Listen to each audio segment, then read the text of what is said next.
arkadaşları, ailesi, halkı, dostumuz bize güç verdi. Gücümüze güç kattı. Kürt sorunu yoktur diyenlere Kürt sorununu Kürt halkı, Türkiye'nin demokrasi güçleri çözecektir. Halkımız idam sehpalarında yaşasın, Türk ve Kürt halkının kardeşliği diye, özgürlüğü diye slogan atarak ölüme gidiyordu. Porno siyaseti bu başbakan getirip iktidar olmak için kullanıyor.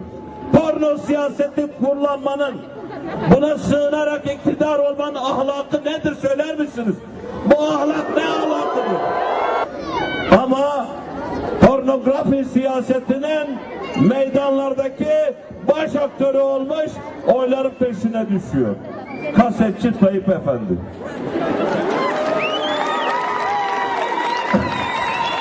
Çünkü matruşka bebekler gibi birbirine benzeyen AKP'nin, CHP'nin, MHP'nin artık bu ülkeye vereceği hiçbir şey kalmadı.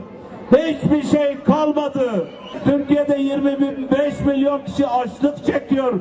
Açlık ve yoksulluk ülkesine de Türkiye yardım edeceğim diyor G20 ülkesi olarak. Sen önce kendindeki açları doyur. Sonra senin dediklerin inandırıcı olsun. Kendi ülkende bebekler hala anaların kucağında açlıktan ölüyorsa senin o kongrede konuşmaların boştur, boş. Başımıza tank, top yağdıranlar, kobraları, Skorskileri gönderenler, gaz bombalarıyla hücum edenlerin çözüm getirmeye şansı kalmamıştır. Önce askerlere bulunuyorum. Siz bu dağ başlarında sizleri operasyona gönderip 27 yıldır çözüm getirmeyenlere niye oy verirsiniz söyler misiniz?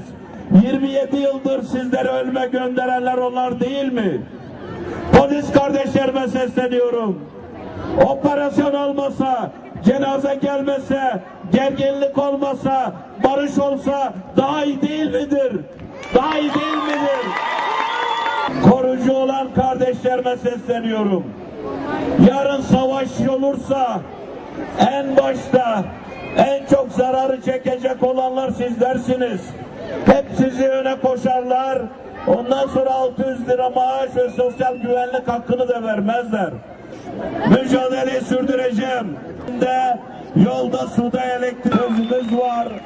Ağzımız var. Selam olsun.